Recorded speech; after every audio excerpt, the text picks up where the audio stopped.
Bonjour à tous, j'espère que vous allez bien. Je suis heureuse de vous retrouver dans RBK Media L'Actu, le podcast qui décrypte toute l'actualité, santé, bien-être, parentalité, sexualité, vie sociale. RBK Media L'Actu est produit par RBK Media, un média libre et indépendant. Ce mois-ci, nous nous intéressons à la violence sous toutes ses formes. Et donc aujourd'hui, j'interviewe Joséphine Soussan, qui est psychologue clinicienne et d'ailleurs psychologue référente de l'association Les Louves, qui soutient toutes les victimes de violences et de viols. Et donc aujourd'hui, Joséphine va répondre à mes questions. On va faire un focus sur la violence qui est plus invisible, plus insidieuse, qui est donc la violence psychologique. Bonjour Joséphine. Bonjour Rebecca. Merci d'être avec moi aujourd'hui. Merci de m'avoir invitée. C'était normal que je t'invite.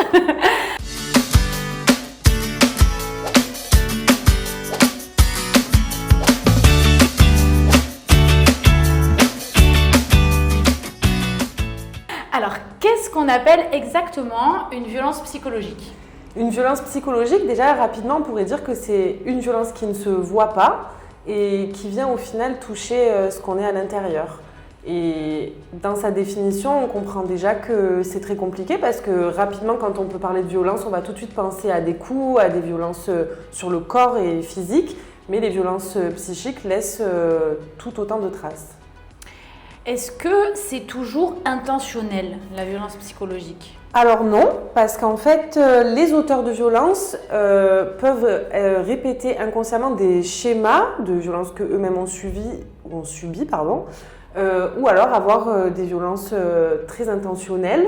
Mais finalement, même si c'est des choses qui peuvent expliquer, ce qui est le plus important, c'est l'effet que ça produit sur la personne qui reçoit ses victimes et qui est du coup victime de ces violences. Quels sont les mécanismes classiques de la violence psychologique ? Alors évidemment, une violence psychologique, ça n'arrive pas comme ça de but en blanc. Il y a tout un contexte qui s'installe. Par exemple, dans le couple notamment, là, c'est la chose à laquelle je pense.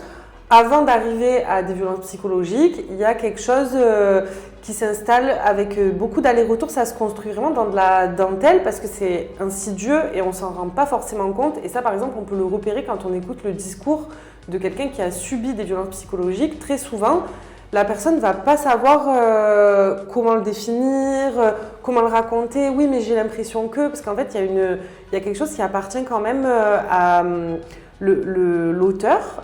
Il essaie globalement de...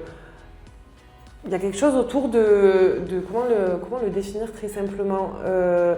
La déréalisation, il y a un côté où le réel devient un peu abstrait et en fait, avant tout ça, il y a forcément une phase de séduction, une phase de promesse, une phase où l'amour il monte très haut très vite. Puis finalement, on va sur des choses qui peuvent paraître un peu anodines, souvent sous couvert d'humour, de l'humiliation.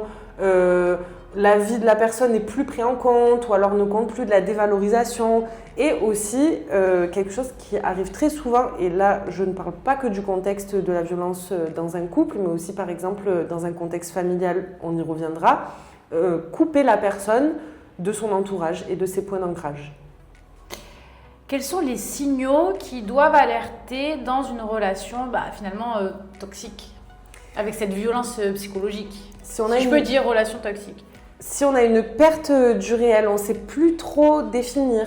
Si ce qui arrive, on sent, il y a vraiment une question de sensation, on sent qu'il y a quelque chose qui ne fonctionne pas, qui ne va pas, mais par contre on a un peu du mal à mettre des mots dessus, il faut vraiment se faire confiance sur son ressenti. S'il y a beaucoup, comme je le disais, de dévalorisation, d'humiliation, s'il y a aussi des sensations, on va dire rapidement, de chaud et froid. Le matin, tout est beau, l'après-midi, c'est catastrophique, puis le soir, c'est encore beau.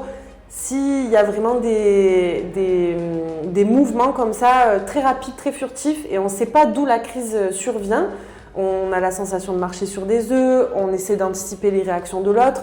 C'est tous ces petits éléments qui peuvent être une alerte. Et donc finalement, pourquoi cette forme de violence, elle est si peu visible et donc finalement si peu reconnue, ce qui est quand même un gros problème dans les dossiers aujourd'hui au niveau de la justice. Quand on est victime de violences conjugales, on peut être également victime, pas forcément de violences physiques, mais beaucoup de violences psychologiques et c'est très difficilement reconnu. Pourquoi ? Alors déjà parce que, comme je le disais, la victime elle-même peut avoir du mal à expliciter à cet endroit, on m'a dit telle chose et c'était pas possible. Parce qu'en fait, comme c'est tout un mécanisme qui se met en œuvre, c'est plus... Par exemple, une agression physique, ça arrive à un instant T, ça peut être reconnu, là, si on est dans le cadre de la loi, justement par un médecin, il y a des faits.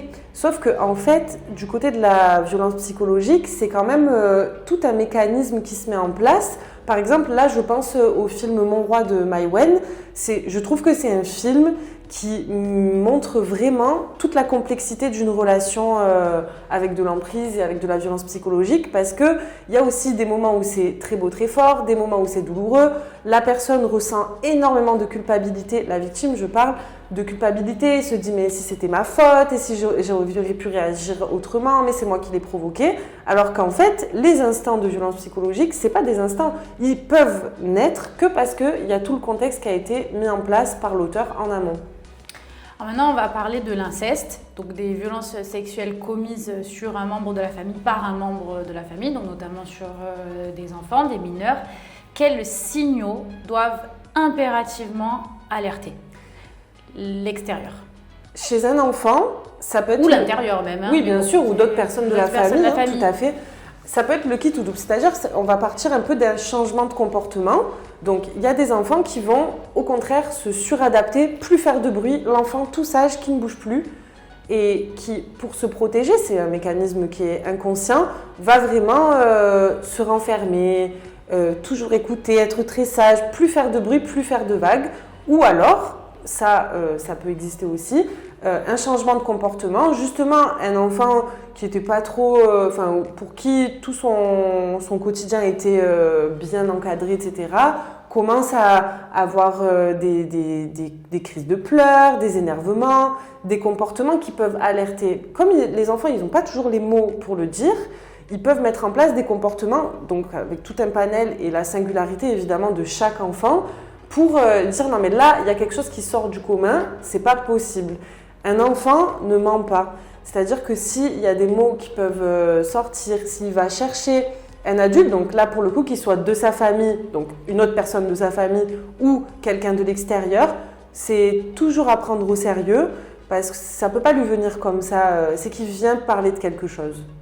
Donc changement de comportement brusque, également j'imagine d'autres symptômes qui peuvent être physiques. Oui, c'est vrai que j'ai pas pensé à l'aspect physique, comme quoi chacun sa spécialité pharmacienne. Mais c'est vrai qu'il peut y avoir des soucis de santé, par exemple un rapport à l'appétit et au sommeil qui est différent.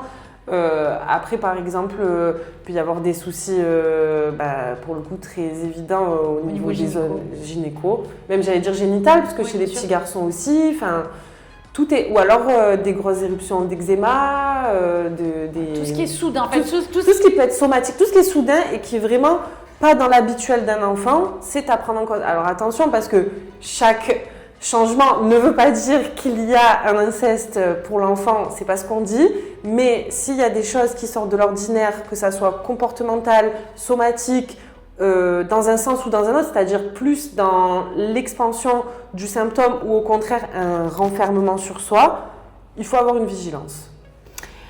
Alors maintenant, on va parler donc de l'impact qu'a sur la victime ces violences-là psychologiques et même des violences physiques, et on va essayer de comprendre le trauma.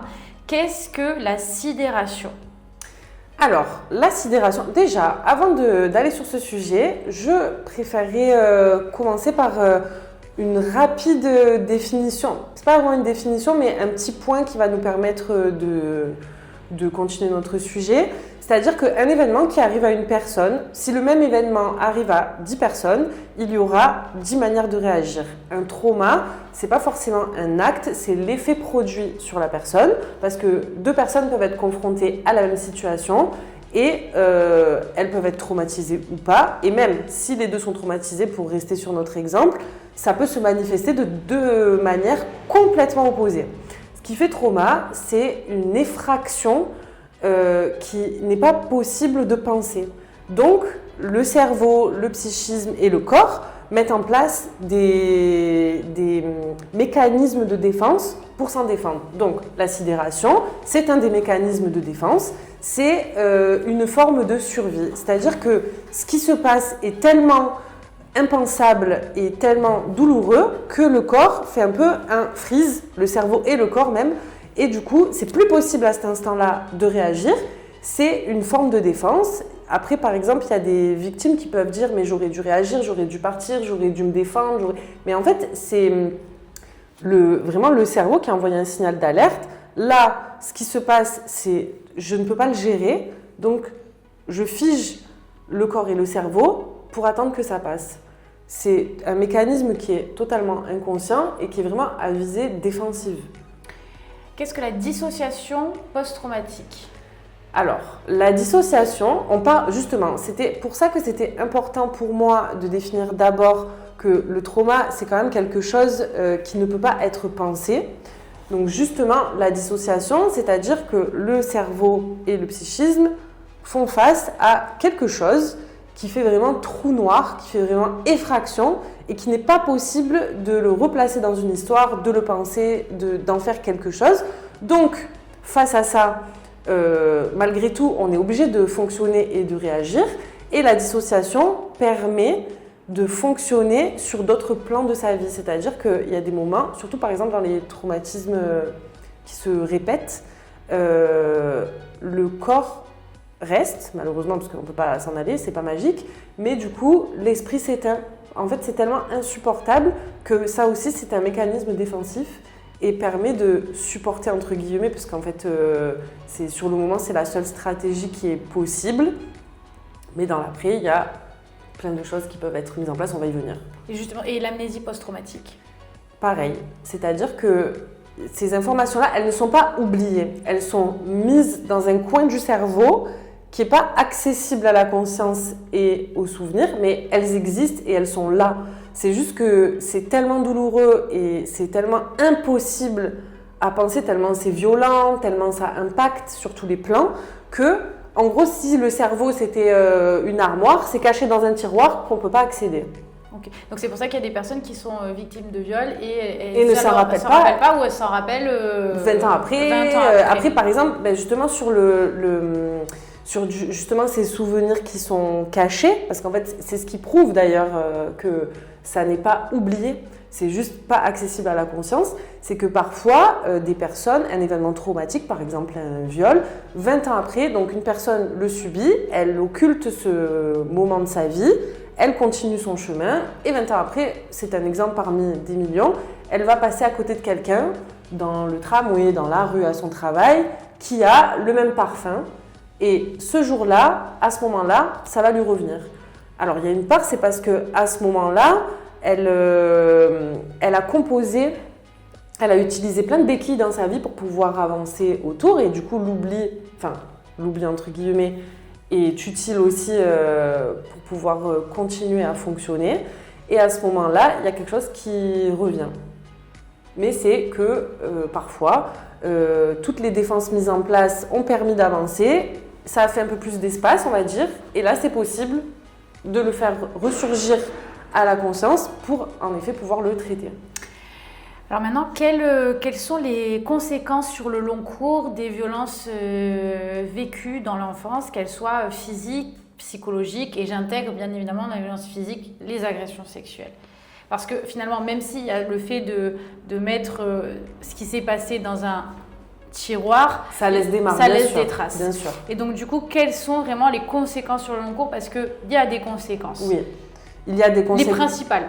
Les principales, par exemple, on va avoir une hypervigilance, une difficulté à faire confiance à l'autre, même de manière un peu plus générale, une forme un peu de difficulté, pas forcément franche, mais dans les relations à l'autre, il y a quand même quelque chose qui bloque.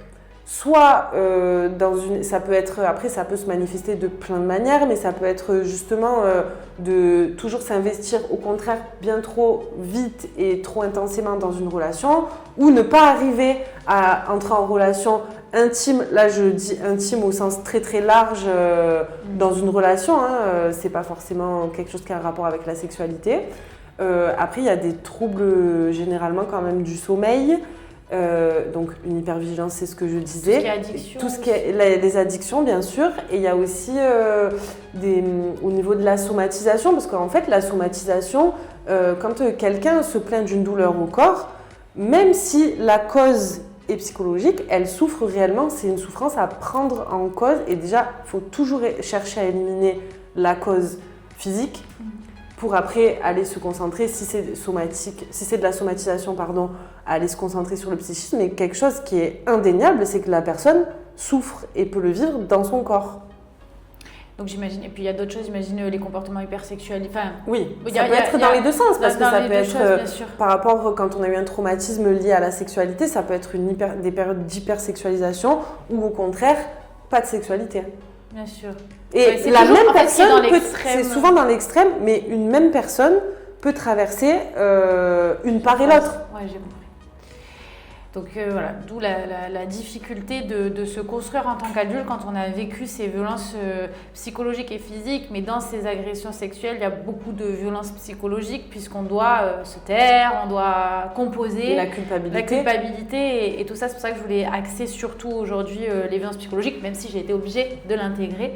Qu'est-ce qui rend l'emprise psychologique si puissante ? Alors, ce qui se joue évidemment, c'est que c'est souvent dans un cadre privé, donc c'est des personnes, donc les auteurs, l'emprise, qu'elles viennent d'un parent ou qu'elles viennent d'un conjoint, forcément c'est quelqu'un avec qui on a des attaches, à qui il y a toujours une forme d'amour, hein, elle est différente si elle est familiale ou amoureuse, mais quand même, et il y a aussi des conséquences sur les autres, et les autres, les personnes qui sont très proches de nous. C'est-à-dire que quand c'est dans le cadre d'une famille, souvent ce qui empêche de faire éclater au grand jour, par exemple un inceste, c'est que ça va faire éclater la famille, ça va tout chambouler. Et puis il y a la culpabilité, j'aurais dû dire non, j'aurais dû partir, j'aurais pas dû laisser faire, mais maintenant je me rends compte que c'est de la violence, mais avant ça il s'est passé tellement de choses. Mais en fait c'est pas aux victimes de culpabiliser. De toute manière, le silence, une chose qui pour le coup est certaine, et en tant que psychologue je suis pas certaine de beaucoup de choses, mais c'est que le silence ne sert que l'auteur, jamais la victime. C'est la parole qui libère la victime, c'est la parole et le lien à l'autre qui permet tout un maillage autour d'une victime et lui permet de s'en sortir. Mais ce qui permet à l'emprise de prendre autant de place dans la vie de la victime et de la couper de tous ses ancrages et de tous ses liens, c'est vraiment parce que, comme je disais tout à l'heure, c'est fait vraiment goutte à goutte par la dentelle et c'est tous ces petits faits qui, en fait, une fois qu'on se rend compte qu'on est sous emprise, je ne vais pas dire que c'est trop tard parce que heureusement que rien n'est trop tard et qu'on peut toujours avancer, on ne peut pas refaire ce qui s'est passé avant, mais on peut avoir d'autres perspectives pour l'avenir. Mais le maillage est très bien installé. C'est quelque chose qui prend énormément de temps et d'énergie à l'auteur, mais lui, il récupère des bénéfices parce qu'après, du coup, il se retrouve avec une victime qui est complètement à sa merci, qui espère aussi retrouver les bons moments de la relation et qui est tellement épuisée par tout ce climat où il faut faire attention à ce qu'on dit, il ne faut pas heurter. Et puis, c'est comme... c'est des petits pics en fait, hein. C'est des humiliations quotidiennes. Tout ce que la victime pense et dit, c'est pas pris en compte. Du coup, forcément, ça attaque le moi et ça attaque toute la confiance qu'on a. Et aussi, souvent, il y a quelque chose qui revient quand même énormément, c'est d'être coupé de son entourage. Et sans tiers, sans extérieur, forcément que c'est plus compliqué. Tellement plus compliqué de s'en sortir. Et donc justement, que peut faire l'entourage pour aider une victime et à contrario, qu'est-ce qu'il faut éviter de dire à une victime ? Tes conseils. Alors, il n'y a pas de solution toute faite, mais il y a quand même de grands prérequis qui sont, on va dire, pour le coup, accessibles à tous. Déjà, si vous repérez chez quelqu'un de votre entourage, justement, un renfermement, que la personne vraiment ne veut plus partager sa vie, des moments... Quand je dis enfermement, c'est même on peut continuer à voir quelqu'un de notre entourage, mais on constate qu'il est beaucoup plus renfermé. Déjà, c'est une alerte. En fait, le plus important quand on a une victime autour de soi, c'est de laisser une porte ouverte. je te crois, je t'entends, et puis peut-être qu'à ce moment-là, elle ne sera pas capable de vous expliquer tout ce qui s'est passé de A à Z et de se dire là j'en sors. Mais déjà, toujours laisser une porte ouverte et tenir le lien, même si on sent que la personne est plutôt fuyante, etc. Et aussi, il y a ces fameuses phrases « mais t'aurais dû partir plus tôt, mais c'est pas possible, mais je comprends pas que tu sois pas parti, je comprends pas que t'aies laissé passer ». Parfois, là, je vais changer de personnage. Si on est la victime, ce que je dis est évidemment un conseil et c'est tellement plus facile à dire que à faire dans la réalité, surtout quand on est touché sur des choses très intimes comme ça. Quand une personne de notre entourage nous dit « mais t'aurais dû partir, mais c'est pas possible », etc. Parfois, l'intention est bonne. Alors, c'est maladroit et c'est blessant et c'est pas ce qu'on a envie d'entendre. Et c'est pas utile à dire à une victime, soyons francs. Mais c'est aussi une manière de dire « je tiens tellement à toi et je vois que tu souffres, ça me fait du mal de te voir souffrir, j'aurais aimé pour toi que t'en sortes ». Donc, mais vraiment, en fait, je pense que le conseil, la seule chose qu'on peut retenir, c'est rester en lien et garder une porte ouverte. Toujours, bien sûr. Et donc justement, en tant que thérapeute, comment tu accompagnes les victimes à sortir d'une relation toxique et à se reconstruire, à reprendre confiance en elles, à avancer ? Alors déjà, quelque chose qui est au cœur de mon métier et je pense encore plus de mon orientation analytique, c'est la singularité de la personne. Donc en fait, une personne vivra son chemin de vie avec ses difficultés, avec ses traumatismes, avec ses relations, etc. à sa seule et unique manière. La chose la plus importante, c'est le transfert, donc c'est que la personne puisse construire avec moi. Et si c'est pas moi, qu'elle trouve un thérapeute avec qui elle trouve une alliance thérapeutique qui lui correspond, parce que, comme on dit, un psy, c'est comme une paire de chaussures, ça va pas à tout le monde. Il faut trouver celle dans laquelle on se sent bien.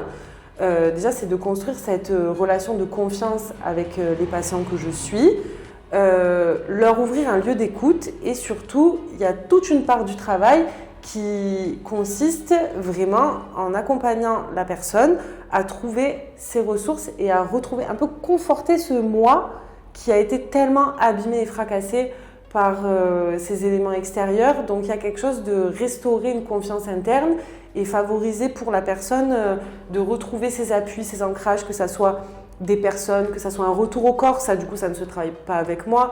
Mais c'est vrai qu'il y a, après un traumatisme, il y a toute une part de mise en sécurité.